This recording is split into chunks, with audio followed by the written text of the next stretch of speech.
Hello, my MDC live classes, Art History 1 and Art History 2. I hope you're doing fantastically well. This is an introduction to our Canvas site and also a little bit overview of our Art History 1, Art History 2 classes, because the functionality in the two classes is very similar. As you know, or hopefully know, we have moved to Canvas as our learning management system, our LMS. And so this is the Canvas homepage then for one of my classes. This is Art History 1 2050, and this is on a Monday, Wednesday, though we also offer the same format in a Tuesday, Thursday, and we do the same thing with Art History 2. There's a Monday, Wednesday format that's MDCLive, and there's a Tuesday, Thursday format that's MDCLive. What's MDCLive? Let's make sure we're all on the same page. That means it is basically organized in a Zoom or an online format class, but mandatory attendance in those online format classes as if you were taking an in-person class. You just never come to campus. So at your scheduled time on Monday, Wednesday, or Tuesday, Thursday, you log in. We do a series of activities, lectures, conversations, and then you'll do the same thing on Wednesday. And so that will be true of either your Monday, Wednesday, or of your Tuesday, Thursday classes throughout almost the entire term. And that's really what the MDCLive format is. The way that Canvas works and the kind of navigation system for all of you is pretty simple. On the main homepage, as well as you click on here for announcement, it will give you the announcements. You can see right here, here's your Zoom link and your netiquette that's actually taking place, which we will talk about. Your syllabus, if you ever want to download it, so you have a downloadable version that's available throughout the semester. Where most of you will spend almost all of your time is actually in modules. And this is kind of the meat and potatoes of where everything actually is within the course. This is the main content area where readings and assignments and other kind of activities and interactivity, quizzes, midterms are all actually put in here. If you ever want to check your grades, I'm generally very good. Your grades will almost always be up within 24 hours of any kind of activity, unless it's a midterm or a final, and then it might take me slightly longer than that. But that's the main area where we're going to be going. So if we go back to modules, you can see at the very top of the modules are student resources and support. And the top 5 resources requests for Art History 1, Art History 2 will be the same location all the way at the top. And you'll note here, required class textbook. In Art History 1, it's a recommended textbook. So I'm not requiring any of these readings, but we'll be recommending, though there will be some required readings later on. Like for primary accounts, like we'll be reading a section of Dante's Inferno. For Art History 2, there is a required textbook, which is the other version of Gardner, because there will be a couple of pages that you'll be reading for each class. Not a lot, but we want to make sure the ones that are the most important, we're actually showing you in different formats. And you can then see here's your Zoom link. If you ever want to schedule office hours, there's the link right here. Schedule my office hours with me, both in person and virtually.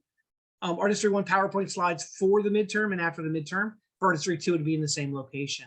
So that's what we're looking at. And then finally, the single stop services.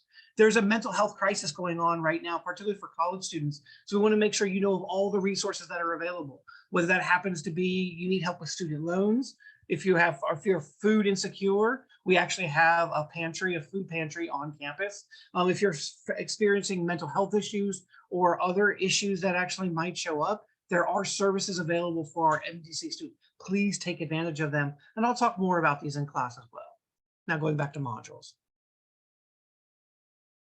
The most important part about this class, more than anything else, is keeping up with the workload. I do assign a fair amount of work each kind of semester, each week. So you can expect to spend, if you're in Art History 1, somewhere between 3 to 5 hours of doing work outside of class. And if you're in the Art History 2 format, 4 to 5 hours, because you've got a little bit of reading on top of kind of what your other normal kind of organization is. Please make sure you have that time. If you do take the time, because of the way my attendance policy is organized, it makes up 30% of your final grade. So you get rewarded for doing all that work rather than just getting hit with a massive midterm and a massive final, right? It's spread throughout the term, so you're constantly building up points throughout the term. If you do suffer with time management issues, let's get ahead of that from the very beginning of the semester. Come see me, I can work with you. We can give you some time management strategies, but know that in any given week, if we drop down here, let's go to week 2.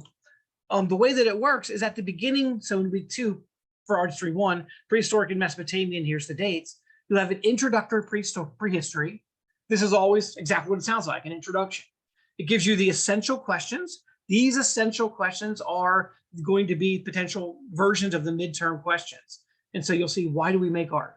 What does it mean to be fully human? How do we determine what an artwork means? What does it mean to be an artist? Really big world emphasis that we want to use each historical cultural time period to talk about. Also in that introduction, I will always put the most important artworks that I'm going to be focusing upon to make the case, to make the point out there. So in prehistory, we deal with Venus of Willendorf. We'll deal with Lascaux Caves and the Neolithic architecture of Stonehenge. Right? We'll deal with all of these different ideas that show up. So that's the introduction portion in any given week.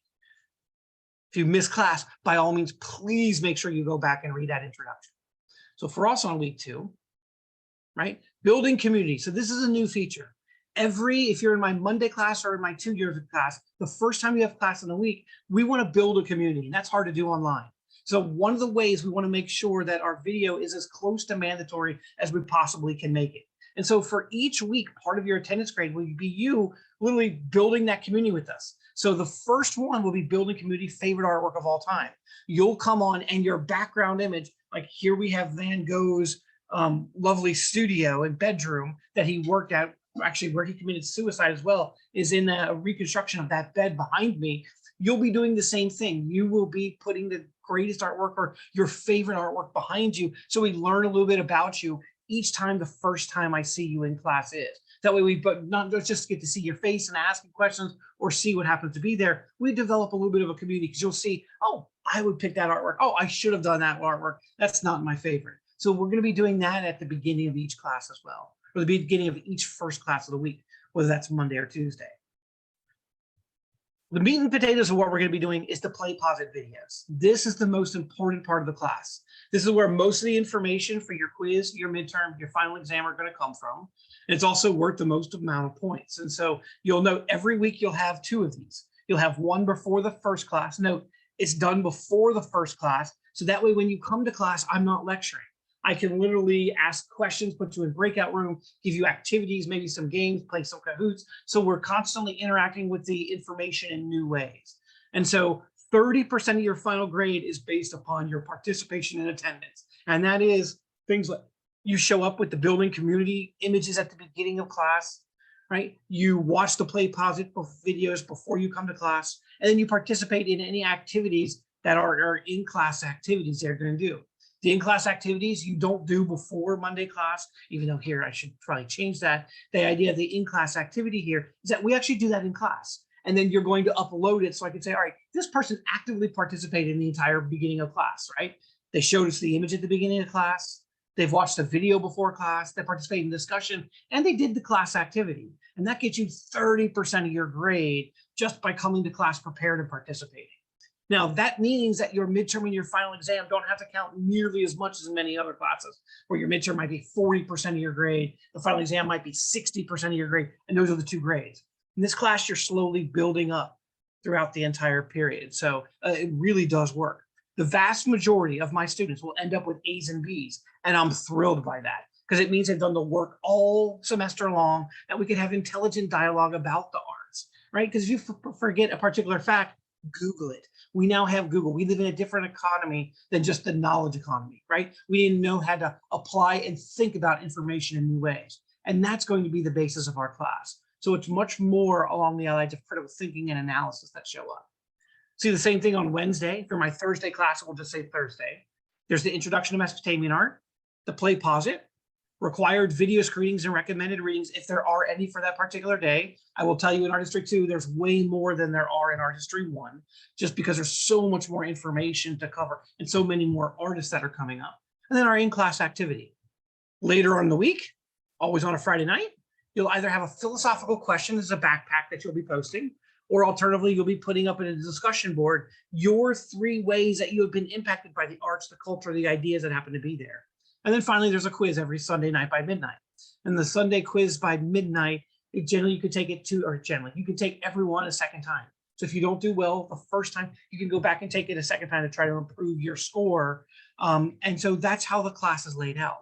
So note, with these, you'll have 4 assignments that are coming in for me every week, right? There's a play pause it before your first class, a play pause it lecture video before your second class, whenever that happens to be.